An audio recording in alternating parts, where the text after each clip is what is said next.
శ్రోతలకు స్వాగతం. ఈరోజు మొదలు పెట్టబోతున్న నవల పల్లవి. రచన శ్రీమతి జి భవానీ కృష్ణమూర్తి గారు. పెద్ద శబ్దంతో పొగలు కక్కుకుంటూ పరిగెత్తుకుంటూ వచ్చిన రైలు డీజీపీని చూసిన ఇన్స్పెక్టర్ల ప్లాట్ఫామ్ మీదకి రాగానే ఆగిపోయింది. ఆగింది కదా అని దిగబోతున్న ప్రయాణికులు రైలు కూతతో పాటు జర్క్ ఇవ్వటంతో పడబోయి అందిన ఆధారాల్ని పట్టుకొని నిలదొక్కుని రైలు నడుపుతున్న అతనికి అష్టోత్తర పూజ చేస్తున్నారు. చిన్న కుదుపునే భరించలేక అలా తిట్టుకుంటున్నారు. కానీ ఎంతో దూరం నుంచి అతి జాగ్రత్తగా ఎటువంటి ప్రమాదాలకు లోను కాకుండా తనకు నిర్దేశింపబడిన సమయానికి టంచన్గా తమని గమ్యస్థానానికి చేర్చడంలో అతను చూపిన ఏకాగ్రత, చాకచక్యం గుర్తు చేసుకోవడానికి కూడా ప్రయత్నించలేదు. అసలు అంత దూరం ఆలోచించాల్సిన అవసరం, ఆలోచించాలనే జ్ఞానం వారికి ఉండవు. ట్రైన్ ఆగకముందే రైల్వే కూలీలు ప్రవాహంలా లోపలికి దూసుకొస్తున్నారు. ఏమండి, పైనున్న సూట్ కేసు అందుకోండి. నాన్న దీపు, నువ్వు ఈ వాటర్ బాటిల్ పట్టుకొని మరో చేత్తో చెల్లి చెయ్యి గట్టిగా పట్టుకో. హడావిడి పడుతూ సీటు కింద సామాన్లు ఏమైనా ఉన్నాయేమోనని వంగి చూస్తోంది పల్లవి. పళ్ళు ఒక్కొక్కటి అందివ్వు అంటూ కిందికి దిగి భార్య అందిస్తుంటే సామాన్లన్నీ దింపాడు చక్రపాణి. మరోసారి లోపల కలయజూసి ఆ హడావిడి వల్ల నుదుటి మీద అలుముకున్న చిరు చెమటల్ని పైటతో తుడుచుకుంటూ ప్లాట్ఫామ్ మీద నిలబడి ఉన్న భర్త, పిల్లల దగ్గరికి వచ్చింది పల్లవి. పళ్ళు, సామాను జాగ్రత్తగా చూస్తుండండి, నేను వెళ్ళి ఆటో మాట్లాడొస్తాను అంటూ చక్రపాణి వెళ్ళబోతుంటే, హాయ్ పల్లవి అంటూ సుడిగాలిలా వచ్చి అమాంతం ఆమెని కౌగిలించుకుంది కళ్యాణి.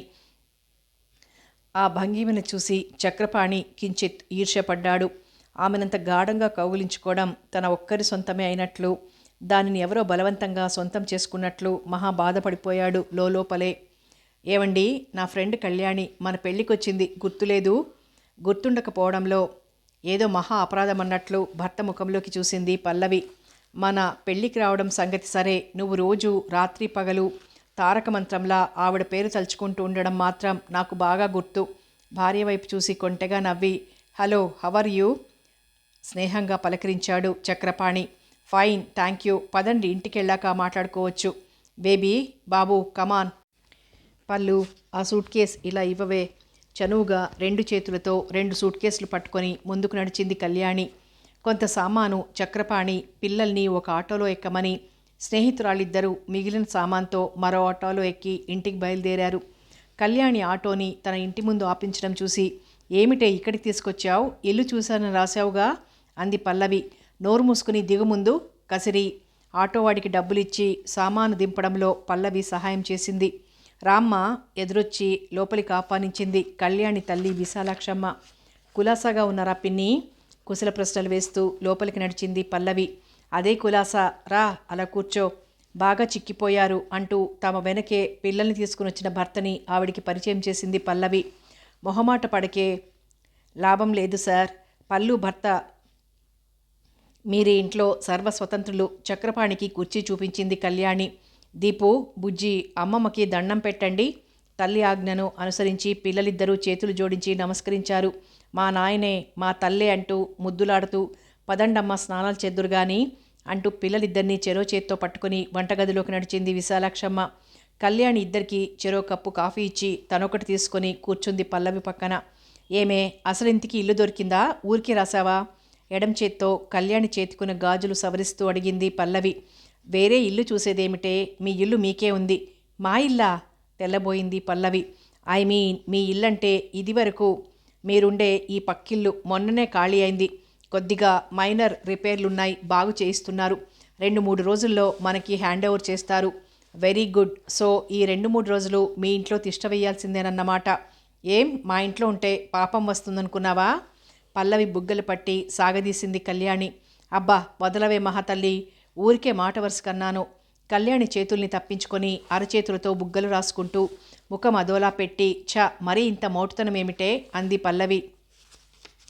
తన దగ్గరకు వచ్చిన బేబీని ఒళ్ళో కూర్చోబెట్టుకుంటూ వెనక్కి వంగి పల్లవి చెవిలో, ఈ మాత్రానికి ఇలా గునుస్తున్నావు కానీ మీ ఆయన ఇంతకంటే సున్నితంగా. కళ్యాణి మాటలు పూర్తి కాకముందే, రాక్షసి ఆపవే, సుతారంగా కళ్యాణి చెంప మీద కొట్టింది పల్లవి. బేబీ, చూసావా మమ్మీ నన్నెలా కొడుతోందో? ఏం పనిష్మెంట్ ఇద్దాం? బేబీని ముద్దాడుతూ అడిగింది కళ్యాణి. తండ్రితో కబుర్లు చెప్తున్న దీపక్ తల తిప్పి ఆంటీ, పనిష్మెంట్ ఇవ్వడానికేనా మీ ఇంటికి తీసుకొచ్చారు అన్నాడు. ఆరి గడుగ్గాయ్ కళ్ళు పెద్దవి చేసి దీపక్ని చూస్తూ, దీపు, మీ మా అనే తేడాలు ఇప్పుడు మీ అమ్మకి గుర్తొచ్చాయి కానీ నిన్న మొన్నటిదాకా ఆ తేడాలే ఉండేవి కాదు మా మధ్య. పెళ్ళైపోగానే తన నెత్తిన ఏదో కిరీటం వచ్చేసినట్లు భావిస్తోంది కానీ నాకు మాత్రం అది నా చిన్ననాటి నేస్తమే అంది. కళ్యాణి పల్లవి గొంతు బొంగురుగా ఉంది. టేక్ ఇట్ ఈజీ పల్లు, అయినా నా పిచ్చి గాని నీకిప్పుడు భర్త, పిల్లలు, సంసారం, నీకంటూ ఒక చిన్న ప్రపంచం ఏర్పరచుకున్నావు.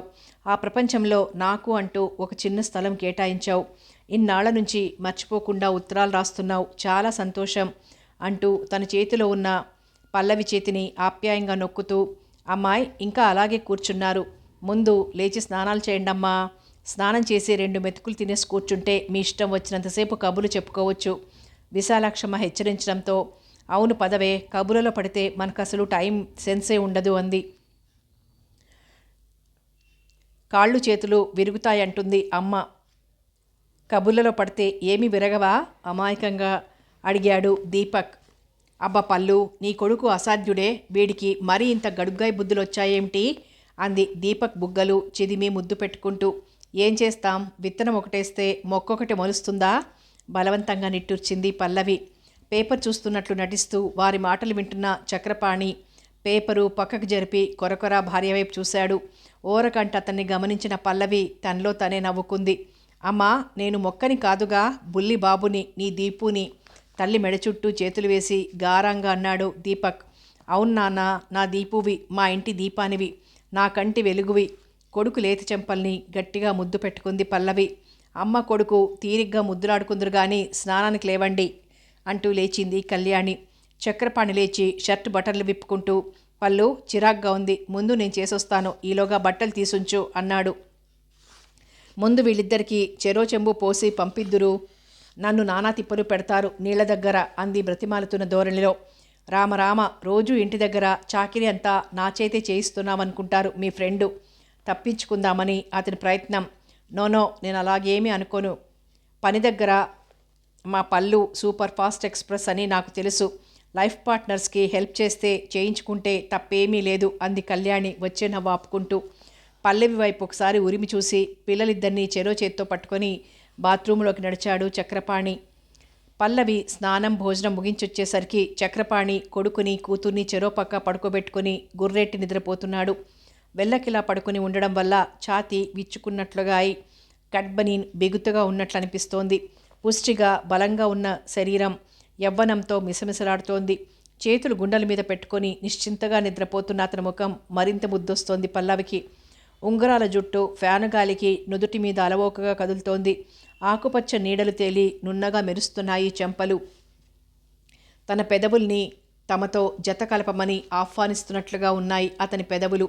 చిన్నగా నవ్వుకుంటూ ముందుకు వంగి తన పెదవులతో సుతారంగా అతని పెదవుల్ని నొక్కింది. పల్లు డియర్, పడుకున్నావా కళ్యాణి గొంతు విని గబగబా ఎదురెళ్ళి, లేదే, జడల్లుకుందామని చిక్కు తీసుకుంటున్నాను అంది. జుట్టులో వేళ్లు దూర్చి చిక్కు తీసుకుంటూ, తలంటు పోసుకున్నావుగా ఆరని, నిద్రపోయి లేచాక నేను చిక్కు తీసి జడవేస్తాన్లే, రా ఆ గదిలో పడుకుందాం అంటూ పల్లవి చేయి పట్టుకొని పక్కనున్న మరో గదిలోకి లాక్కుపోయింది కళ్యాణి. ఇద్దరూ ఒకే మంచం మీద పడుకున్నారు. చిన్ననాటి ముచ్చట్లు జ్ఞాపకం చేసుకుంటూ పరిసరాలు పూర్తిగా మరిచిపోయారా యువతులిద్దరూ. గోవిందరావు, సుబ్బారావు ఇద్దరూ ఒకే ఆఫీస్లో పనిచేసేవారు. మంచి స్నేహితులు కూడా. ఒకరి కష్టసుఖాలు ఒకరు చెప్పుకుంటూ తమ తమ ఇబ్బందుల్ని తొలగించుకుంటుండేవారు. తమ మధ్య దినదిన ప్రవర్ధమవుతున్న స్నేహం తమ తమ కుటుంబాల మధ్య కూడా పెంపొందించుకోవాలని ఉబలాటపడి గోవిందరావు తన భార్య విశాలాక్షిని సుబ్బారావు ఇంటికి తీసుకెళ్లాడు. సుబ్బారావు భార్య వసుంధర కూడా కలుపుగోలు మనిషి. విశాలాక్షి అందించిన స్నేహహస్తాన్ని ప్రేమగా అందుకుంది వసుంధర. గోవిందరావుకి ఒక్కతే కూతురు కళ్యాణి. సుబ్బారావుకి 2 కూతుళ్ళు, 1 కొడుకు. చిన్న కూతురు పల్లవి కళ్యాణి వయసుది. మిగిలిన పిల్లలిద్దరూ పెద్దవాళ్ళు. పెద్దవాళ్ళు నలుగురిది ఒక లోకమైతే పిల్లలు నలుగురిది మరో లోకం. అది కాదురా సుబ్బు, మొన్ననే కదా 200 కావాలని రాస్తే వెంటనే పంపించాను, ఇవాళ మళ్ళీ డబ్బు పంపమని ఉత్తరం రాశాడు మా తమ్ముడు. గోవిందరావు తన కష్టాన్ని సుబ్బారావుకి నివేదించుకున్నాడు. రూపాయలు చెట్లకు కాస్తున్నాయని అనుకుంటున్నాడు కాబోలతను. నా వల్ల కాదని రాసేయండి సలహా ఇచ్చింది వసుంధర. ఆయన అలాగే అంటున్నారమ్మా, కానీ నేనే అలా రాస్తే బాగుండదని ఆపు చేశాను. రాసేది ఆయన అయినా నింద నా మీదకొస్తుంది. అన్నయ్య మంచివాడే గాని వదిన గయ్యాళి, పంపించొద్దని రాసు రాయమనుంటుంది అంటూ నా మీద మండిపడతారు. ఆ అబ్బాయి చదువు పూర్తయ్యేదాకా ఈ బాధ్యతలు తప్పవు. ఇన్నాళ్ళు చేసి ఇప్పుడు చివరికొచ్చాక వెనుకాడ్డం ఏం బాగుంటుంది? ఈ 4 నెలలు గడిస్తే అతని చదువు పూర్తవుతుంది. ఏదో ఉద్యోగం చూసుకుంటాడు అంది విశాలాక్షి. అవునమ్మా పెళ్లి కొడుకుగా అవునమ్మా పెద్ద కొడుకుగా పుట్టినందుకు కొన్ని అదనపు బాధ్యతలు భరించక తప్పదు. గోవిందు, ఈ 200 తీసుకెళ్ళి మీ తమ్ముడికి పంపించు. నీ దగ్గరున్నప్పుడు ఇద్దు గాని అంటూ బీరువాలో నుంచి 100 నోట్లు 2 తీసుకొచ్చి ఇచ్చాడు సుబ్బారావు. క్రితం నెలలో తీసుకున్న 100 రూపాయలు ఇంకా నీకు ఇవ్వనే లేదు. మళ్ళీ అప్పు.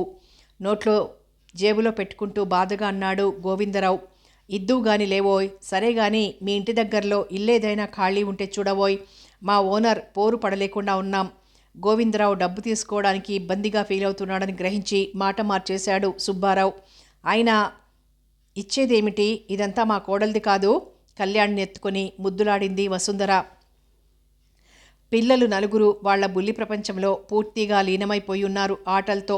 వసుంధర ఎత్తుకునేసరికి మహా ఉపద్రవం వచ్చినట్లు ఆమె చేతుల్లోంచి జర్రున జారి మళ్ళీ ఆటల్లో జొరబడింది కళ్యాణి. వసుంధర ముద్దుగా కళ్యాణిని మా కోడలు అంటూ ఉంటుంది. నిజంగానే తన కోడలుగా చేసుకోవాలని ఆమె సంకల్పం. కానీ సుబ్బారావు మాత్రం వాళ్ళిద్దరికీ రాసిపెట్టి ఉంటే మనం కాదన్నా జరిగి తీరుతుంది. రాసిపెట్టి లేకపోతే మనం ఎన్ని ప్రయత్నాలు చేసినా వృధాయే. ఇప్పటినుంచి అనుకోవడం ఎందుకు అంటాడు. పిల్లలు 4 ఒక తల్లి పిల్లల్లా కలిసిమెలిసి ఆడుకుంటూ పెద్దలు 4కి కనువిందు చేస్తున్నారు. కాసేపు కూర్చుని ఇంటికి బయలుదేరారు గోవిందరావు, విశాలాక్షి. కళ్యాణి ససేమిరా ఆ పిల్లల్ని వదిలిరానని ఒకటే ఏడుపు. ఇంటికొస్తే ఆమెకి ఆడుకోవడానికి తోడు ఎవరూ ఉండరు. అదే ఆమె ఏడుపుకి కారణం. పిల్లని సముదాయించలేక అవస్థపడుతూ చిరాకు పడుతున్న విశాలాక్షితో, విశాల, కళ్యాణిని ఇక్కడే ఉంచేసి వెళ్ళండి. అంతగా రాత్రి ఏడిచ్చి గోల చేస్తే ఆయన తీసుకొచ్చి దిగబెడతారు అంది వసుంధర. మళ్ళీ వాడికదొక శ్రమేమిటమ్మా? నీ మొహం శ్రమేమిట్రా? ఉంచేయండి. సుబ్బారావు కూడా బలవంతం చేయడంతో కళ్యాణిని అక్కడే వదిలేసి భార్యాభర్తలిద్దరూ ఇంటికి తిరిగొచ్చారు.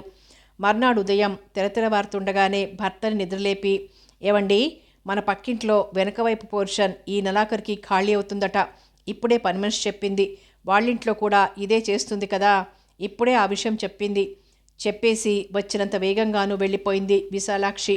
ఆ విషయం భార్య అంత హడావిడిగా నిద్రలేపి మరీ ఎందుకు చెప్పిందో మొదట అర్థం కాక చిరాకు పడిన సుబ్బారావు అంతకు ముందు రోజు చెప్పిన మాట గుర్తొచ్చి పక్కింటి సోమనాథం గారికి ముందే చెప్పి ఉంచడం మంచిది, మరెవరికి ఆ ఇల్లు ఇవ్వొద్దని అనుకుంటూ మంచం మీద నుంచి లేచి వెళ్ళి హడావిడిగా స్నానాధికాలు ముగించుకొని వెళ్ళి సోమనాథం గారికి చెప్పే వరకు అతని మనసు స్థిమితపడలేదు. తిరిగొచ్చి టిఫిన్ తిని మరోసారి కాఫీ తాగి, విశాల, నేను వెళ్ళి వాడితో ఈ మాట చెప్పి పాపం తీసుకొస్తాను అని చెప్పి బయలుదేరాడు గోవిందరావు. అతను వెళ్ళేసరికి తమ పిల్లల 3తో పాటు కళ్యాణి కూడా స్నానం చేసింది. ముస్తాబు ముగించింది వసుంధర. పల్లవి కోసం కొత్తగా కొన్న రెడీమేడ్ ఫ్రాక్లో బుట్టబొమ్మలా ఉంది కళ్యాణి.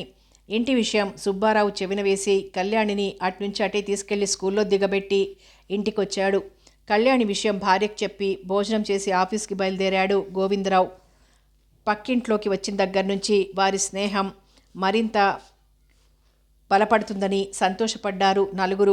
గోవిందు, హౌసింగ్ బోర్డు వారి సహాయంతో నువ్వు సొంతంగా ఒక ఇల్లంటూ ఏర్పాటు చేసుకుని చాలా మంచి పని చేశావు. పిల్లల్ని పెట్టి ఇల్లు తిప్పినట్లవుతోంది మా పని అన్నాడు సుబ్బారావు. నిజమేనయ్యా, ఆ టైంలో విశాల పోరి నా చేత అప్లికేషన్ పెట్టించి నా దగ్గర డబ్బు లేకపోతే వాళ్ళ పుట్టింటి వాళ్ళు ఇచ్చిన డబ్బు ఇచ్చింది. అందుకే ఇల్లు ఆమె పేరుని రిజిస్టర్ చేయించాను అన్నాడు గోవిందరావు. ఎవరి పేరైతే ఏమిట్లే, ఇద్దరు ఒకటి కారేమిటి? ఆ బీరువా కాస్త ఇటు పక్కకు జరుపు అంటూ జరిపి సరిగ్గా నిలబడి ఊపిరి పీల్చుకున్నాడు సుబ్బారావు. అది 3 గదుల పోర్షన్. ముందు డ్రాయింగ్ రూమ్, మధ్యన పడక గది, వెనువెంటనే వంటగది, సపరేట్గా బాత్రూమ్, లెట్రిన్ ఉన్నాయి. కుడి చేతి వైపు 10 అడుగుల వెడల్పుగా ఖాళీ స్థలం. ఆ స్థలంలో మల్లి, మందారం, కరివేపాకు మొదలైన పూల మొక్కలు, అక్కడక్కడ గోంగూర, ఒక పెద్ద కరివేపాకు మొక్క, వాటి మధ్యంతా ఎండుటాకులు రాలి ఉన్నాయి. ఒత్తుగా పెరిగిన గడ్డి మీద 3 గదుల్లోంచి బయటికి కిటికీలు ఉండటంతో లోపలికి గాలి బాగా వస్తోంది. సామాను సర్దుకోవడం అయ్యే వరకు విశాలాక్షి వారిని పొయ్యి వెలిగించనివ్వలేదు. వండిన వంటకాలని, కష్టసుఖాలని, మంచి చెడ్డల్ని కలబోసుకొని పెంచుకోవడంలో ఎనలేని ఆనందాన్ని, తృప్తిని పొందగలుగుతున్నారా ఇరువు జంటలు? కళ్యాణి, పల్లవి 10th ముగించారు. పల్లవి ఇంటర్ సెకండ్ ఇయర్కి వచ్చింది. అన్న చరణ్ BE చదువుతున్నాడు. అనుకోకుండా సుబ్బారావుకి ట్రాన్స్ఫర్ ఆర్డర్స్ వచ్చాయి. ఆ ఊరు నుంచి వెళ్ళిపోవలసి వచ్చినందుకు వారికంటే ఎక్కువగా బాధపడ్డారు గోవిందరావు, విశాలాక్షి.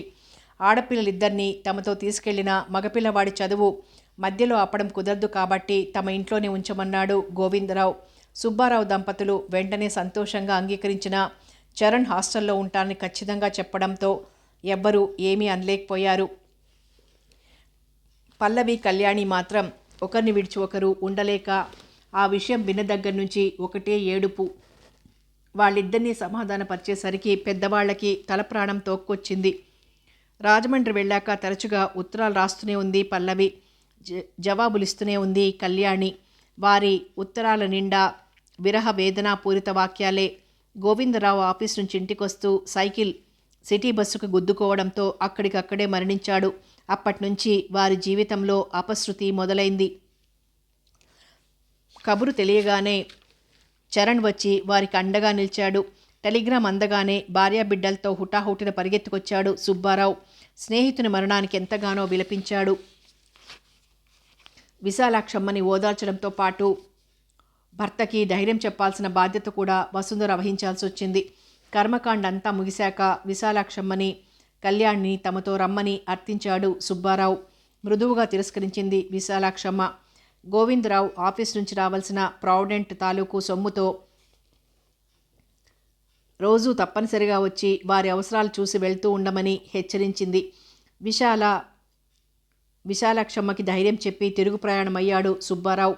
తల్లి కూతుళ్ళిద్దరూ బిక్కుబిక్కుమంటూ ఉండలేక చరణ్ని హాస్టల్ నుంచి వచ్చేసి తమ ఇంట్లో ఉండిపోమ్మని ప్రాధేయపడింది విశాలాక్షమ్మ. చిన్నప్పటి నుంచి తన తల్లితో సమానంగా తన మంచి చెడ్డలు చూసిన విశాలాక్షమ్మ మాట కాదనలేక హాస్టల్ నుంచి వచ్చేశాడు చరణ్. చరణ్ రాకతో ఆ ఇంట్లో తిరిగి ఉత్సాహం పుంజుకుంది. మల్లికకి పెళ్లి కుదిరిందని విశాలాక్షమ్మని, కళ్యాణిని తీసుకురమ్మని చరణ్కు ఉత్తరం రాశాడు సుబ్బారావు. గోవిందరావు పోయి అప్పటికి 3 నెలలైనా కాలేదు. విశాలాక్షమ్మకి కంటి తడి ఆరనే లేదు. పెళ్లింటికి వెళ్ళి ఏడుస్తూ కూర్చోవడానికి మనస్కరించక చరణ్ ఎంత చెప్పినా బయలుదేరలేదు విశాలాక్షమ్మ. పరీక్షలు మొదలైన కారణంగా కళ్యాణి కూడా వెళ్ళడానికి వీలు కాలేదు. చరణ్ ఒక్కడే వెళ్ళి 15 రోజులుండి పెళ్లి హడావిడంతా ముగిశాక తిరిగొచ్చాడు. మరుసటి నెలలోనే పల్లవికి కూడా సుబ్బారావు ఉత్తరం రాసేసరికి కళ్యాణి చిరాకు పడిపోయింది. తనలాగే అది ఇంటర్ సెకండ్ ఇయర్ పరీక్షలు రాసింది. డిగ్రీ అయినా లేంది అప్పుడే పెళ్ళేమిటని చరణ్తో అంటే నవ్వేసి, డిగ్రీ వచ్చాకైనా తప్పదుగా పెళ్లి చేసుకోవడం, ఇంకెప్పుడైతేనేం అన్నాడు. బాబు, ఆడైనా మగైనా అమ్మాయికి నేను తప్ప ఇంకెవ్వరూ లేరు. మంచికి చెడుకి కూడా నేనే పూనుకోవాలి. పల్లవి పెళ్లితో పాటు దీని పెళ్లి కూడా అయిందనిపించేస్తాను. నీ అంగీకారం తెలియజేస్తే మీ నాన్నగారికి ఉత్తరం రాస్తానంది విశాలాక్షమ్మ. విననట్లు ఊరుకున్నాడు చరణ్ అప్పుడు. కానీ ఆ రాత్రి పడుకోబోతూ హాల్లో చదువుకుంటున్న కళ్యాణ్ని తన గదిలోకి పిలిచాడు. విశాలాక్షమ్మ అప్పటికే నిద్రలో ఉంది. ఏమిటి చరణ్, ఇంకా చదువు అవలేదా? జడ ముందుకు వేసుకుని కొసలు మెలితిప్పుతూ వచ్చింది కళ్యాణి. రా కూర్చో కళ్యాణి, చదువైపోయింది. పడుకోబోతూ నీతో మాట్లాడదామని పిలిచాను. లేచి నిలబడి లుంగి సరిచేసుకుని కూర్చున్నాడు చరణ్. చెప్పు చరణ్, ఈ ఏటితో నీ చదువు పూర్తయిపోతుంది కదా, ఏం చేద్దామనుకుంటున్నావు? నాన్నగారు ME చేయమంటున్నారనుకో, ఏదైనా జాబ్ చూసుకుందామనుకుంటున్నాను. నువ్వు కాలేజీలో చేరుతున్నావా? చేరుతోందని తెలిసి ఏదో ఒకటి మాట్లాడాలని అడిగాడు. BAలో చేరుతున్నాను. అతనలా కాలక్షేపం కబుర్లతో అసలు విషయాన్ని చెప్పడానికి తటపటాయిస్తున్నాడని గ్రహించి తనే రంగప్రవేశం చేయబోతూ నిద్రొస్తోంది చరణ్ ఆవలిస్తూ చిటికలేసింది. కళ్యాణి, ఆంటీ ఇందాక అన్నమాట గురించి మాట్లాడదామని పిలిచాను. ఒక్క 10 నిమిషాలు కూర్చుంటే. అతను తటపటాయించడం చూసి చెప్పు చరణ్ అంది. సారీ కళ్యాణి, మీ వాళ్ళు మా వాళ్ళు చిన్నతనం నుంచి మన గురించి ఏవేవో ఊహించుకున్న మాట వాస్తవమే. కానీ నాకెందుకో అంత ఇష్టంగా అనిపించడం లేదు కళ్యాణి. ప్లీజ్ మరోలా అర్థం చేసుకోకు. నువ్వంటే నాకు చాలా అభిమానం. కానీ ఎలా చెప్పాలో చేతకానట్టు ఆగిపోయాడు. అతను చెప్పిన మాటలు వాడి బాణాలై తన శరీరాలను తూట్లు చేస్తున్నట్లు గిలగిల్లాడిందొక్క క్షణం. ఒక్క నిట్టూర్పు విడిచి మనసుని కుదుటపరుచుకొని, ఆల్ రైట్ చరణ్, ఈ విషయం గురించి ఇంతగా వర్రీ అవ్వాల్సిన పనేముంది? నీకు నచ్చిన అమ్మాయినే చేసుకో. మీ వాళ్ళైనా మా అమ్మైనా నేనైనా కోరుకునేది నీ సుఖం అంది మెల్లగా. వెరీ వెరీ సారీ కళ్యాణి చేతులు నలుపుకోసాగాడు. Take it easy Charan. పెద్దవాళ్ళు చాదస్తంగా ఏవేవో ఊహించుకున్నారు. ఎప్పుడో మనం పుట్టినప్పుడు అనుకున్నవన్నీ జరగవని వాళ్ళకి మాత్రం తెలియదు. ఆ విషయం గురించి నువ్వు అనవసరంగా వర్రీ అవ్వకు. కానీ చరణ్, అమ్మకి ఈ విషయం ఇప్పుడే చెప్పకు. నాన్నగారు పోయిన దుఃఖం నుంచి ఇంకా పూర్తిగా కోలుకోలేదు. దానికి తోడు ఈ వార్త కూడా వింటే తట్టుకోలేదు. నాకు తెలుసు కళ్యాణి, ఆంటీతో ఈ విషయం చెప్పలేకనే నిన్ను పిలిచాను. నన్ను అర్థం చేసుకున్నందుకు మెనీ థ్యాంక్స్ కళ్యాణి అన్నాడు తేలిక పడిన మనసుతో. కాసేపు ఇద్దరు మామూలు కబుర్లు చెప్పుకున్నాక నిద్రొస్తోంది, ఇక నేను పడుకుంటాను చరణ్ ఆవలిస్తూ తన గదిలోకి వెళ్ళి పక్క మీద బాలింది కళ్యాణి. నిద్రొస్తోందని ఊరికే అతనితో అంది కానీ ఎంతకీ నిద్ర రావడం లేదామెకి. చేదు తిన్నట్లు నోరంతా ఏదోలా ఉంది. కల్లోలిత సాగరంలా ఉంది ఆమె మనసు. చిన్నతనంలోనే ఇద్దరూ కాబోయే భార్యాభర్తలని విత్తుల్ని నాటి నీరు పోసి పెంచి పెద్ద చేశారు పెద్దవాళ్ళు. తన ప్రమేయం లేకుండానే ఆ భావం తన మనసులో గాఢంగా హత్తుకుపోయింది. అలా అని ఏనాడు అతనితో తను చనువుగా విచ్చలవిడిగా ఎప్పుడు ప్రవర్తించలేదు. అసలు ఇంత సడన్గా తన నిర్ణయాన్ని ఎందుకు మార్చుకున్నాడో అతను. ఈ వార్త అమ్మకే కాదు ఆంటీకి అంకుల్కి బాధాకరంగానే అనిపిస్తుంది. బలవంతంగా అతన్ని పెళ్లిపీటల మీద కూర్చోబెట్టగలరు, కానీ అది తనకి ఇష్టం ఉండదు. అతన్ని వాళ్ళు ఒప్పించాక అతను అయిష్టతను వ్యక్తం చేయడం కంటే ముందు తనకే ఇష్టం లేదని చెప్పేస్తే సరి. తన మొండితనం అందరికీ తెలిసిందే. ఒక్కతే కూతురు కావడం వల్ల ఎంతో గారాబంగా పెరిగింది కాబట్టి మంకుతనం పెంకితనం కూడా కాస్త ఎక్కువే. అందుకే ఆ నింద తన మీదే వేసేసుకుంటే అతను పెద్దల ఒత్తిడికి తలవంచాల్సిన పనుండదు. పెద్దల ఒత్తిడితో బలవంతంతో అయిష్టతతో జరిగే పెళ్ళిళ్ళు కలకాలం నిలవవు. ఆ దంపతుల మధ్య దాంపత్య అనుకూలత ఉండదు. జీవితం నిస్సారంగా రసవిహీనంగా జీవోత్సవంలా సజీవ యంత్రంలా గడపాల్సి వస్తుంది. అలా గడపాల్సి రావడం కంటే ఘోరం మరొకటి లేదు. తన జీవితం అలా ఆహుతి కాకూడదు. పెళ్లి కాకపోయినా పర్వాలేదు. పెళ్ళే జీవితానికి పరమావధి కాదు, అదొక భావం మాత్రమే. పెళ్లి కాకపోతే బ్రతుకే లేదు అనుకునే వాళ్ళందరికీ తనో చక్కని గుణపాఠం చెప్పగలగాలి. సాంప్రదాయాల కబంధ హస్తాలలో ఊపిరాడక గిజగిజలాడుతున్న ఓ మధ్యతరగతి మస్తకాల్లారా పెళ్లి కాకపోయినా హాయిగా సంతోషంగా సుఖంగా జీవితం గడపగలదు స్త్రీ అని నిరూపించాలి తను అని గట్టిగా నిర్ణయం చేసుకుంది ఆ క్షణంలోనే. చరణ్, గాడ్ బ్లెస్ యూ అని కూడా అనుకుంది. ఆ రాత్రి తెల్లవార్లు కంటి మీద కునుకులేదు. మరునాడు ఉదయం బద్ధకంగా మంచం దిగుతూ తను పెళ్లి కావలసిన ఒక ఆడపిల్ల అనే విషయం పూర్తిగా మర్చిపోయి చదువు మీదనే తన మనసుని లగ్నం చేయాలని నిర్ణయం తీసుకుంది కళ్యాణి. లైబ్రరీ నుంచి పుస్తకాలు తెచ్చుకుంటూ సెలవుల్లో కూడా పరీక్షలకు చదువుకున్నంత సీరియస్గా వాటిని చదవడం మొదలుపెట్టింది. పల్లవి పెళ్లికి వెళ్ళడం మానేద్దామనుకుంది, కానీ తమ స్నేహం యొక్క మధురిమ ఆత్మీయత ఆమె మనసును కళ్ళాలు వేసి లాక్కెళ్ళాయి.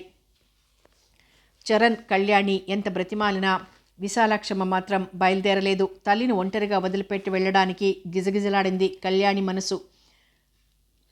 పల్లవి బాధపడుతుందని తప్పక బయలుదేరుతూ పని మనిషిని తల్లికి తోడుగా తను తిరిగి వచ్చే వరకు ఉండమని చెప్పి రాజమండ్రి ప్రయాణమైంది. చరణ్ అంతకు 10 రోజుల ముందే వెళ్ళిపోయాడు. కళ్యాణి ఇచ్చిన టెలిగ్రామ్ అందుకుని చరణ్ స్టేషన్కి వచ్చాడు. కళ్యాణిని చూడగానే పల్లవి లోపల నుంచి పరుగున వచ్చి కౌగిలించుకుంది. అప్రయత్నంగా ఇద్దరి కళ్లల్లో నీళ్లు తిరిగాయి. సుబ్బారావు, వసుంధర, మల్లిక చుట్టుముట్టి కుశల ప్రశ్నలు వేశారు. విశాలాక్షమ్మ రానందుకు విచారాన్ని వ్యక్తం చేశారు. చనువుగా కోప్పడ్డారు. చిన్నగా నవ్వుతూ వారికి సర్ది చెప్పింది. ఆ రాత్రి భోజనాలయ్యాక పల్లవితో పాటు డాబా మీద కూర్చుంది. దశమి వెన్నెల అంతటా పరుచుకుంది.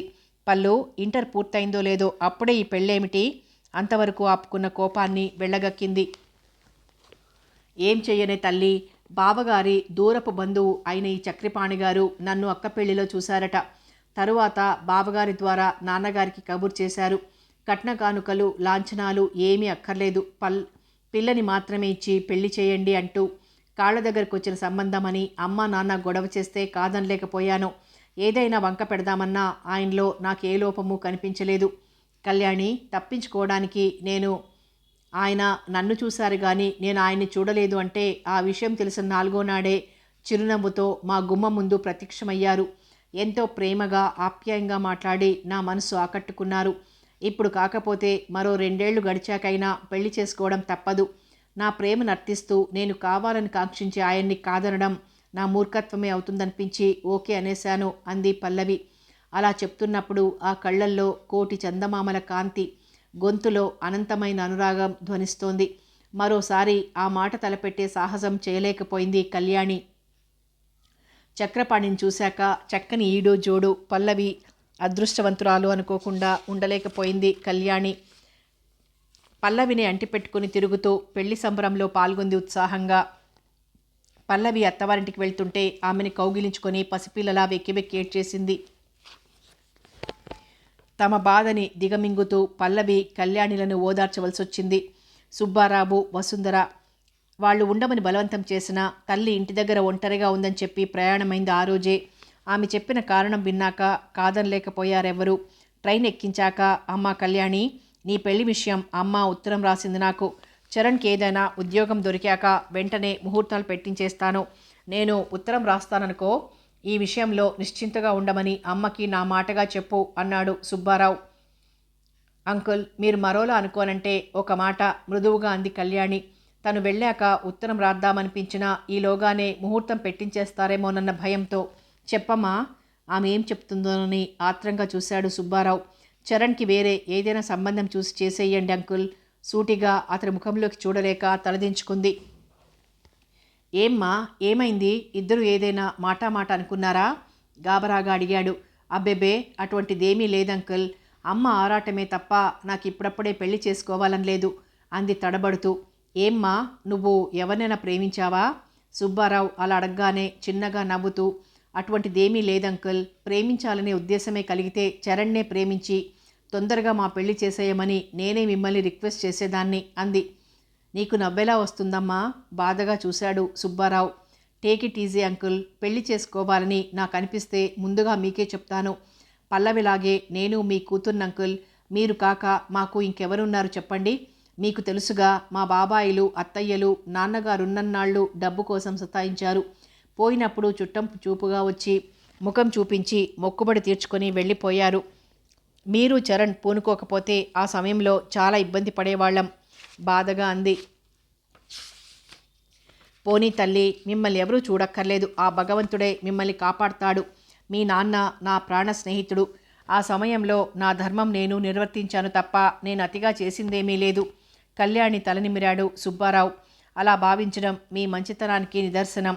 ఇలా అంటున్నానని నా మీద కోపం తెచ్చుకోకుండా, నా కోసం చరణ్ని ఆపకుండా అతనికి ఇష్టమైన అమ్మాయితో పెళ్లి జరిపించేయండి ప్లీజ్. అలాగేనమ్మా, చెప్తాను. మరి వాడేమంటాడో, మీ ఆంటీ ఏమంటుందో చూద్దాం. మా కోసమైనా మనసు మార్చుకోవడానికి ప్రయత్నం చేయి తల్లి. క్షమించండి అంకుల్, ఇంకా ఆలోచించాల్సింది ఏమీ లేదు. నేను ఇలా అన్నానని చరణ్కి చెప్పండి. నేను కూడా ఉత్తరం రాస్తాను అంది స్థిరంగా. రైలు కూతపెట్టి బయలుదేరింది. సుబ్బారావు కనిపిస్తున్నంతసేపు చెయ్యి ఊపి తన సీట్లోకి వచ్చి కూర్చుంది. తల బయటికి పెట్టి పరిగెడుతున్న చెట్లని, చేమల్ని, కొండల్ని చూడసాగింది. కొన్ని చెట్లు ఫలపుష్పాదులతో కళకళ్లాడుతూ నిండుగా ఉన్నాయి. మరికొన్ని ఎండిపోయి మోడుల్లా ఉన్నాయి. ఆ ఎండిన మోడుల్లాంటిదే తన జీవితమును అనుకోగానే అప్రయత్నంగా దుఃఖం పొంగి పొర్లింది. ముఖానికి బయట అడ్డు పెట్టుకుని వెక్కి వెక్కి ఏడ్చేసింది. అమ్మాయ్, టైం ఎంతైందమ్మా? పక్కన కూర్చున్న ముసలావిడ పలకరింపుతో గబగబా ముఖం తుడిచేసుకుని తల పైకెత్తకుండానే టైం చెప్పింది. కాసేపటికి మనసు కుదుటపడింది. ఆనాడు తను చేసుకున్న నిర్ణయం గుర్తొచ్చి తన బలహీనతకి తనలో తనే సిగ్గుపడింది. తనను తానే మందలించుకుంది. రైలు ఇంజన్ శబ్దం లయబద్ధంగా వినిపిస్తోంది. చరణ్తో తన జీవితం గురించి, తన మనోమందిరంలో నిర్మించుకున్న ఊహా సౌధాలు, సుందర స్వప్నాలు చిన్న భిన్నం అయిపోవడంతో అధఃపాతాళానికి దిగజారిపోతున్నట్లు అనిపించి ఆమె శరీరం గజగజ వణికింది. ఒక్క క్షణం ఒళ్లంతా చిరుచెమటలు అలుముకున్నాయి. మరుక్షణంలోనే దిగజారిపోతున్న ధైర్యాన్ని కూడగట్టుకొని ఆ ఆలోచనల నుంచి బయటపడడానికి సూట్ కేసులో నుంచి పుస్తకం తీసుకుని చదవడం మొదలుపెట్టింది కళ్యాణి. సామాన్లు, సర్టిఫికెట్లు తీసుకెళ్ళడానికి వచ్చిన చరణ్ తనతో పాటు తీసుకొచ్చిన అమ్మాయిని తన భార్యగా పరిచయం చేసేసరికి కళ్యాణి నిర్లిప్తంగా నవ్వుకుంది. విశాలాక్షమ్మ మాత్రం ఊహామాత్రంగా కూడా అటువంటి ఆలోచనలే లేకపోవడంతో ఆ సంఘటనని తేలిగ్గా తీసుకోలేకపోయింది. కానీ తల్లి మనసులో చోటు చేసుకున్న అసంతృప్తిని పైకి వ్యక్తం కానీయకుండా జాగ్రత్త పడింది కళ్యాణి. మాళవికను సాదరంగా ఆహ్వానించింది. ఆ దంపతులకు శుభాకాంక్షలు తెలియజేసింది. వాళ్ళున్న 4 రోజులు వారితో సరదాగా గడిపి వారిని సాగనంపింది. తను వెలితి పడకుండా. చరణ్ వేరే అమ్మాయిని పెళ్లి చేసుకున్నాడని తెలిసినప్పటి నుంచి మరింత ఆరాటం ఎక్కువైంది విశాలాక్షమ్మకి. ఆ షాక్ నుంచి తేరుకోవడానికి కొంత టైం కావాలని, తన పెళ్లి గురించి ఆరాటపడొద్దని కళ్యాణి కన్నీళ్లతో అర్థించటంతో తన బాధని మనసులోనే ఇముడ్చుకొని నిర్లిప్తంగా ఉండడం నేర్చుకుంది విశాలాక్షమ్మ. కళ్యాణి చదువే తన ప్రపంచం అన్నట్లు గడుపుతూ BA, MA కూడా ఫస్ట్ క్లాస్లో పాస్ అయి బ్యాంకు ఉద్యోగంలో చేరింది. చరణ్ వైజాగ్ షిప్ యార్డ్లో అసిస్టెంట్ ఇంజనీర్గా ఉద్యోగం చేస్తున్నాడు. పల్లవి, మల్లిక తమ సంసారాలలో సుఖంగా కాలక్షేపం చేస్తూ ఉంటే సుబ్బారావు, వసుంధర కొడుకు కోడళ్ల దగ్గర హాయిగా కాలం గడుపుతున్నారు. పల్లవి, కళ్యాణిల మధ్య ఉత్తర ప్రత్యుత్తరాలు సాగుతూ వారి స్నేహాలతని ఎప్పటికప్పుడు కొత్త చిగుళ్ళు తొడిగిస్తున్నాయి. తమకి ఆ ఊరు ట్రాన్స్ఫర్ అయిందని, ఇల్లు చూసి ఉత్తరం రాస్తే తాము బయలుదేరొస్తామని పల్లవి రాసిన ఉత్తరం చూసిన కళ్యాణికి చెప్పలేనంత సంతోషం కలిగింది. వెంటనే ఇల్లు గురించి వాకబు చేసింది. పక్కనున్న సోమనాథం గారింట్లో వెనక పక్క పోర్షన్ 10-15 రోజుల్లో ఖాళీ అవుతుందని తెలిసి మరింత సంతోషించింది. ఇల్లు దొరికింది కాబట్టి వెంటనే బయలుదేరి వచ్చేయమని పల్లవికి జవాబు రాసి పోస్ట్ చేసింది. పల్లవి తను ఎన్నో కబుర్లు చెప్పుకోవాల్సినవి ఉన్నాయనిపించి వారం రోజుల ఆఫీస్కి సెలవు పెట్టేసింది. నిద్ర రాక కళ్యాణి ఆలోచనల నుంచి తేరుకొని ప్రయాణ బడకలతో ఆదమర్చి నిద్రపోతున్న పల్లవి వైపు చూసింది. మునుపటి కంటే కాస్త ఒళ్ళొచ్చి మరింత నిండుగా కనిపిస్తోంది. నిద్రపోతున్న ఆమె ముఖంలో సంతృప్తి కొట్టొచ్చినట్లు వ్యక్తమవుతోంది. పట్టు కుచ్చులా ఉన్న జుట్టు పక్క మీద పరుచుకుంది. కమలా పండు తొనల్లా ఉన్న పెదవులపై చిరునవ్వు లాస్యం చేస్తోంది. చెంపలు కెంపు రంగు పులుముకుని ముద్దు పెట్టుకోమని ప్రేరేపిస్తున్నట్లున్నాయి. కుడి చెంపని చేత్తో నిమురుతూ ఎడమ చెంపపై తన పెదవులతో సుతారంగా తాకింది కళ్యాణి. మెత్తగా, దూది కన్నా సుతిమెత్తగా ఉన్నట్లు అనిపించాయి పల్లవి చెంపలు. 2 చేతులతో తన చెంపల్ని నిమురుకుంటూ పెదవి కొరుక్కుంటూ వెనక్కి జార్లబడి దిండు కానుకొని పడుకుంది. ఆ అలికిడికి పల్లవి పక్క కొత్తిగిల్లింది. పైట తొలగి జాకెట్లో బంధింపబడిన నిండు యవ్వనం బయటికి తొంగి చూస్తూ చూపర్లను కవ్విస్తోంది. పైట సరిచేసి పల్లవి చక్రపాణి లేచేసరికి ఏదైనా టిఫిన్ చేసి ఉంచుదామనిపించి లేచి వంటగదిలోకి నడిచింది. సాయంకాలం 5 అవుతుంటే పల్లవిని తట్టిలేపింది కళ్యాణి. బరువుగా వాలిపోతున్న రెప్పల్ని పైకెత్తి చూస్తూ ఏమిటే అప్పుడే తెల్లారిందా మత్తుగా అడిగింది. పక్కున నవ్వింది కళ్యాణి. కళ్ళు పూర్తిగా తెరిచి అయోమయంగా చూసింది పల్లవి. ఇది రాత్రి కాదు, తెల్లవారడానికి పగలు. లే, మీ శ్రీవారు పిల్లలు నిద్రలేచి నీకోసం ఎదురు చూస్తున్నారు అంది నవ్వుతూనే. టైం ఎంత? ఎడమ చేతికున్న వాచి కేసి చూసుకొని మై గాడ్ 5. లేచి కూర్చుని ఒళ్ళు విరుచుకుంది. ప్రయాణంలో రాత్రంతా నిద్రలేక అలసటగా ఉన్నావు, అందుకే లేపలేదు. లేచి వెళ్ళి ముఖం కడుక్కునరా, టిఫిన్ తిందాం. పల్లవి లేవబోతుంటే మమ్మీ మమ్మీ బేబీ దీపు పరిగెత్తుకుంటూ వచ్చారు. నీట్గా తయారై ఉన్నారు వాళ్ళిద్దరూ. బయటికి వచ్చేసరికి చక్రపాణి కూడా నీట్గా డ్రెస్ అయి కూర్చుని పేపర్ని కాలక్షేపం కోసం అన్నట్లు మరోసారి తిరిగేస్తున్నాడు. పల్లవిని చూసి కనుబొమ్మలు ఎగరేసి నవ్వాడు. ఆమె శుభ్రంగా ముఖం కడుక్కొని బొట్టు పెట్టుకుని వచ్చేసరికి పకోడీలు మైసూర్ పాక్ ప్లేట్లలో పెట్టి రెడీగా ఉంచింది కళ్యాణి. నిద్రపోవడం మానేసి ఇవన్నీ చేస్తూ కూర్చున్నావా? కోపంగా చూసింది పల్లవి. నీ కోపానికి మాడి మసైపోతానేమోనని భయమేస్తుంది. అలా చూడకే బాబు, భయం నటించింది కళ్యాణి. వాళ్ళిద్దరిని చూసి పిల్లలిద్దరితో పాటు చక్రపాణి కూడా నవ్వేశాడు. కాఫీలు తాగడం అయ్యాక పిల్లలిద్దరినీ తీసుకుని చక్రపాణి షికారికి బయలుదేరాడు. పల్లు, డాబా మీదికి పదవే, చిక్కు తీసి జడల్లుతానంటూ రామాయణం చదువుకుంటున్న తల్లికి కాఫీ ఇచ్చి తను పైకొచ్చింది. కళ్యాణి చిక్కు తీస్తూ చిన్ననాటి కబులు చెప్తుంటే ఆ రోజుల్ని ఆయా సంఘటనల్ని నెమరు వేసుకుంటోంది పల్లవి. నిజానికి చక్రపాణి సమక్షంలో తను ఆ రోజులన్నీ పూర్తిగా మర్చిపోయింది. కళ్యాణి స్నేహం మాత్రం మధుర స్మృతిలా గుర్తుంచుకుంది అంతే. ఏదో జ్ఞాపకం వచ్చిందాన్లా చటుక్కున వెనక్కి తిరిగి, కళ్యాణి, మా అందరికీ అప్పుడే ఎందుకే అలా అబద్ధం చెప్పావు? ఎప్పుడే? ఏం అబద్ధం? తెల్లబోయింది కళ్యాణి. అదే, అప్పుడు అన్నయ్యని పెళ్లి చేసుకోవడం ఇష్టం లేదని నింద నీ మీద వేసుకొని మా అందరి ఆగ్రహానికి గురయ్యావు. మొన్న ఆ మధ్య అన్నయ్య నాకంతా చెప్పాడు. అన్నయ్యని భలే తిట్టాను. చిన్నగా నవ్వుతూ మధ్యలో అతన్ని తిట్టడం ఎందుకే, అతనేం చేశాడని, అతనికి నచ్చిన అమ్మాయిని అతను పెళ్లి చేసుకున్నాడు, అదేం తప్పు కాదే అంది. మామూలు తప్పు కాదే, ఘోరమైన నేరం. ఆఖరి నిమిషం దాకా ఊరుకొని తీరా ఆఖర్న తన దారి తను చూసుకుంటాడా? పిచ్చి. ఈ స్నేహితురాలి మీదున్న అభిమానంతో స్వంత అన్నయ్యనే తప్పుపడుతున్నావు. ఎందుకే నేనంటే నీకింత అభిమానం? కళ్యాణి కళ్ళల్లో నీళ్లు తిరిగాయి. ఎందుకా? బాంధవ్యం కంటే స్నేహం ఎక్కువ కనుక. నీకు నా మీద ఉన్న అభిమానానికి మెనీ థ్యాంక్స్. గతాన్ని తవ్వుకొని మన మనసుల్ని కలతపెట్టుకోవద్దు. నా మీద అటువంటి అభిప్రాయం లేదని అతను స్పష్టంగా చెప్పాక మీ అందరి బలవంతంగా అతని జీవితంలో ప్రవేశించడం ఇష్టం లేక ఆ నింద నా మీద వేసుకొని అతని దారిని సుగమం చేశాను. వాడి సుఖం కోరి నువ్వు నీ జీవితాన్ని బలిపెడుతున్నావు. ఇలా ఎంతకాలమే ఈ ఒంటరి బ్రతుకు? పల్లవి గొంతు బాధగా పలికింది. ఇప్పుడు నాకొచ్చిన లోపమేమిటే పిచ్చిదానా? నిజంగా మీ అందరికంటే చాలా హాయిగా ఆనందంగా ఉన్నాను. అలా ఆత్మవంచన చేసుకుంటున్నావెందుకే? నోర్ముయ్యవే. ఆత్మవంచన లేదు, ఆవకాయ లేదు. విసుగుదల వ్యక్తం చేసింది కళ్యాణి. అసలు పెళ్లి చేసుకోకూడదని నిర్ణయించుకున్నావా కళ్యాణి? అలా నిర్ణయించుకోలేదు కానీ ఇప్పట్లో చేసుకునే ఉద్దేశం లేదు అంది ఎటో చూస్తూ. నువ్విలా మోడులా జీవితం గడుపుతుంటే ఆ ఉసురు మా అన్నయ్యకి తగులుతుంది కళ్యాణి. ఛీ పల్లు, అనవసరంగా ఆ మాటలతో నన్ను రెచ్చగొట్టకు. సీరియస్గానేసి ముఖం పక్కకు తిప్పుకుంది కళ్యాణి. ఆమెకి బాగా కోపం వచ్చిందని గ్రహించింది పల్లవి. ఆమె తన అన్నని ఎంత గాఢంగా ప్రేమించిందో కూడా అర్థం చేసుకుంది. ఆమెను కాదని మరొక అమ్మాయిని పెళ్లి చేసుకున్న అన్నగారి మీద చెప్పలేనంత కోపం వచ్చింది పల్లవికి. సారీ కళ్యాణి, నీ మనసు నొప్పించాలని, నిన్ను రెచ్చగొట్టాలన్నది నా ఉద్దేశం కాదు. నేను భర్త పిల్లలతో చాలా సుఖంగా ఉన్నాను. నా ప్రాణ స్నేహితురాలైన నువ్వు కూడా అలాగే భర్త పిల్లలతో సంతోషంగా ఉంటే చూడాలని తహతహలాడిపోతోంది నా మనసు. ఒక్కగానొక్క కూతురివి నువ్వు ఇలా మోడులా బ్రతుకుతుంటే ఆంటీ ఎంత బాధపడుతుందో అర్థం చేసుకోవడానికి ప్రయత్నించవేం?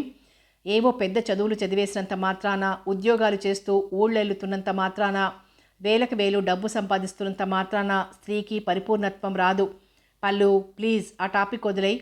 పల్లవి భుజం మీద ఉన్న తన చేతిని మరికాస్త బిగించింది. సరే కళ్యాణి, నిన్ను బాధ పెట్టే సాహసం, హక్కు నాకు లేవు. కాకపోతే నిన్ను మించిన స్నేహితురాలు నాకు ఈ ప్రపంచంలో ఇంకెవరూ లేరు. అంచేత నా మాటకి విలువ ఇస్తావనుకొని ఏదో పిచ్చి పిచ్చిగా వాగేస్తున్నాను. నా మాటలు పట్టించుకోకు. తన భుజం మీదున్న కళ్యాణి చేతిని తోసి పిట్టగోడ దగ్గరికి వెళ్ళి బయటికి చూస్తూ నిలబడింది పల్లవి. ఆ రోడ్డు మీద అప్పుడప్పుడు దూసుకుంటూ వచ్చే వాహనాలు తప్ప అట్టే రద్దీ లేదు. ఇంటి ముందు కుడి చేతి వైపున్న బాదం చెట్టు కాయలు ఎర్రగా పండి నోరూరిస్తున్నాయి. చిన్నతనంలో తామిద్దరూ ఎప్పుడూ ఆ చెట్టు కిందే మకాం పెట్టి వామనగుంటలు, చింతగింజలు, బొమ్మల పెళ్ళిళ్ళు ఒకటేమిటి, రాత్రి నిద్ర వచ్చే వరకు ఆటలే ఆటలు. ఆటల ధ్యాసలో ఉండగా ఒక్కొక్కసారి బాదాం కాయలు రాలి నెత్తిన పడితే ఏదో పెద్ద బండరాయి నెత్తిమీద పడినట్లు ఏడ్చి గోల చేసేవారు. విశాలాక్షమ్మ, గోవిందరావు ఏమైందోనని పరిగెత్తుకొచ్చేవారు. మరుక్షణంలోనే ఆ ధ్యాస మర్చిపోయి బాదాం కాయను కొట్టుకొని పప్పు తినాలనే ఆరాటంలో మునిగిపోయేవారు. ఓసి మీ అఘాయిత్యం కూలా, హడలుగొట్టి చంపారు కదే, ముద్దు ముద్దుగా విసుక్కుంటూ ఆ బాదాం కాయను కొట్టించేవారు ఆ ఇద్దరిలో ఎవరో ఒకరు. ఆటల్లో ఏవైనా అభిప్రాయ భేదాలు వస్తే బద్ధ శత్రువుల్లా పోట్లాడుకునేవారిద్దరూ. మల్లికి కానీ చరణ్ కానీ అక్కడుంటే వారు సర్ది చెప్పేవారు. మొండితనంతో ఒకరిని మించిన వారు ఒకరు కావడంతో వారికి సర్ది చెప్పేవాళ్ళకి విసుగు, కోపం వచ్చేవి. ఒక్కొక్కసారి ఇద్దరిని చడామాడా తిట్టి వెళ్ళిపోయేవారు. మరి కాసేపట్లో అటు వచ్చేసరికి ఆ ఇద్దరు అత్యంత ఆత్మీయుల్లా కబుర్లలోనో ఆటల్లోనో మునిగిపోయి ఉండేవారు.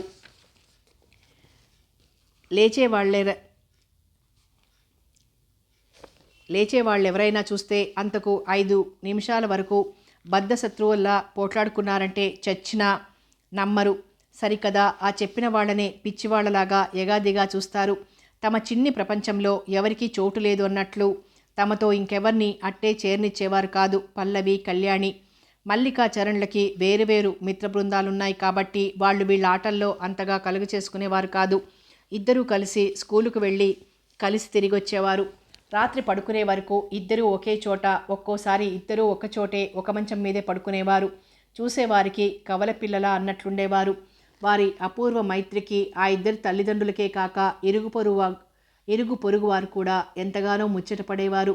ఒకరోజు స్కూళ్ళు నుంచి నడుచుకుంటూ వస్తున్నారు. కళ్యాణి కాలికి దెబ్బ తగిలి బోర్లా పడిపోయింది. పెదవి చిట్లి నెత్తురు ధారగా కారడం మొదలుపెట్టింది. మోచేతులు మోకాళ్ళు గీరుకుపోయాయి. కళ్యాణి బాధతో ఏడుస్తుంటే పల్లవికి దుఃఖం ఆగడం లేదు. ఆమె పుస్తకాల సంచి కూడా తనే భుజానికి తగిలించుకొని కుడి చేతిని కళ్యాణి భుజం చుట్టూ వేసి పొదువు పట్టుకొని మరో చేత్తో నెత్తురు కారుతున్న పెదవికి జేబు రుమాలు నొక్కి పట్టుకొని జాగ్రత్తగా నడిపించుకొచ్చింది. ఇద్దరి పుస్తకాల బరువుకి భుజం దిగలాగుతుండడమే కాక ఏడవడం వల్ల ఆయాసపడుతూ వెక్కుతోంది పల్లవి. ముఖం కళ్ళు ఉబ్బి బుగ్గల మీద కన్నీటి చారలతో కళ్యాణి వారిని చూడగానే గాబరా పడిపోయింది విశాలాక్షమ్మ. గేటు తీసి గబగబా ఎదురు వెళ్ళింది. పల్లవి బోరున ఏడ్చేస్తూ ఆంటీ కళ్యాణికి దెబ్బ తగిలింది అంది వెక్కుతూ. ఆ ఏడుపు ఆ వాటం చూస్తే పల్లవికే ఏదో పెద్ద దెబ్బ తగిలిందనుకుంటారు ఎవరైనా. అరే నువ్వెందుకమ్మా ఇలా ఏడుస్తున్నావు, తప్పు కదూ. ఇద్దరిని చెరో చేత్తో పొదివి పట్టుకుని లోపలికి తీసుకొచ్చి ముందుగా పల్లవి భుజాన ఉన్న పుస్తకాల బ్యాగులు తీసి పక్కన పడేసింది. కళ్యాణి పెదవికి తగిలిన గాయం శుభ్రం చేసి మందు రాసింది. ఇద్దరికి బట్టలు మార్చి తడిబట్టతో ముఖాలు తుడిచి వేడివేడి హార్లిక్స్ తాగించింది. పెరట్లో గోడ దగ్గరికి వెళ్ళి వసుంధరని పిలిచింది. 5 నిమిషాలు కాకముందే చుట్టూ తిరిగి వచ్చింది వసుంధర. కళ్యాణిని చూసి కంగారు పడింది. విశాలాక్షమ్మ వాళ్ళొచ్చిన తర్వాత అది చెప్పగానే నవ్వుతూ, విశాల వీళ్ళిద్దరూ క్రితం జన్మలో కవల పిల్లలై ఉంటారు. లేకపోతే కళ్యాణికి దెబ్బ తగిలితే తనకే తగిలినట్లు పళ్ళు ఏడవటమేమిటి అంది చెరో చేత్తో పిల్లలిద్దరి తలా నిమురుతూ. అదే నాకు భలే నవ్వొచ్చింది వసు. పసిపిల్లలు అసలే ఏడుస్తున్నారు, నవ్వితే మరీ ఉడుక్కుంటారని వచ్చే నవ్వును ఆపుకున్నాను అంది విశాలాక్షి. అంతకుముందు చేసిన కారపూస ప్లేట్లోకి పోసి వసుంధరకిస్తూ పిల్లలిద్దరికీ చెరో కాగితంలో పోసి పొట్లం కట్టించింది. కళ్యాణి రా మనం ఆడుకుందాం. కళ్యాణి చేపట్టుకుని బయటకు తీసుకెళ్ళింది. వసుంధర విశాలాక్షి కబుర్లలో మునిగిపోయారు. సుబ్బారావు గోవిందరావు వచ్చే వేళ అయిందనిపించి ఇంటికి బయలుదేరిన వసుంధర బయటకు వచ్చేసరికి పల్లవి కళ్యాణికి పెదవి గాయం రేగకుండా మెల్లగా తినిపిస్తోంది బాదం చెట్టు కింద కూర్చొని. తనని సాగనంపడానికి వెనకొస్తున్న విశాలాక్షికి సైగ చేసింది అటు చూడమని. ఆ ఇద్దరిని ముచ్చటగా చూస్తూ నవ్వుకున్నారిద్దరు. పల్లవి పెదవులు చిరునవ్వుతో పువ్వులా విచ్చుకున్నాయి. పల్లు నా మీద కోపం వచ్చిందా? కుడి చేతిని ఆమె భుజం చుట్టూ వేసి ఎడమ భుజం మీద తలా నుంచి కళ్ళు మూసుకుంది కళ్యాణి. ఆలోచనల నుంచి తేరుకున్న పల్లవి కుడి చేతిని పైకెత్తి కళ్యాణి చెంపని నిమురుతూ, పిచ్చి నీ మీద నా కోపమేమిటే అంది ప్రేమగా నవ్వుతూ. అంతవరకు తను ఆలోచిస్తున్న సంఘటన గురించి చెప్పి కళ్యాణి మూడ్ మార్చింది పల్లవి. చిన్నారి ప్రాయంలోని చిలిపి జ్ఞాపకాలు ఒకదాని వెంట గుర్తొచ్చి వారి మనసుల్ని రంజింపజేస్తున్నాయి. షికారుకి వెళ్ళిన చక్రపాణి పిల్లలు వచ్చే వరకు వాళ్ళు ఈ లోకంలో లేరు. బేబీ బాబు మమ్మీ ఆంటీ అంటూ అమాంతం వాటేసుకునేసరికి అదిరిపడి పడబోయి నిలదొక్కున్నారు ఇద్దరు. అబ్బాయి పిల్లలు వచ్చేశారు, కబుర్లు చాలించి రండర్రా అన్నాలు తిందురుగాని విశాలాక్షమ్మ పిలుపుతో తప్పదన్నట్లు దిగొచ్చారిద్దరు. కథ కొనసాగుతుంది.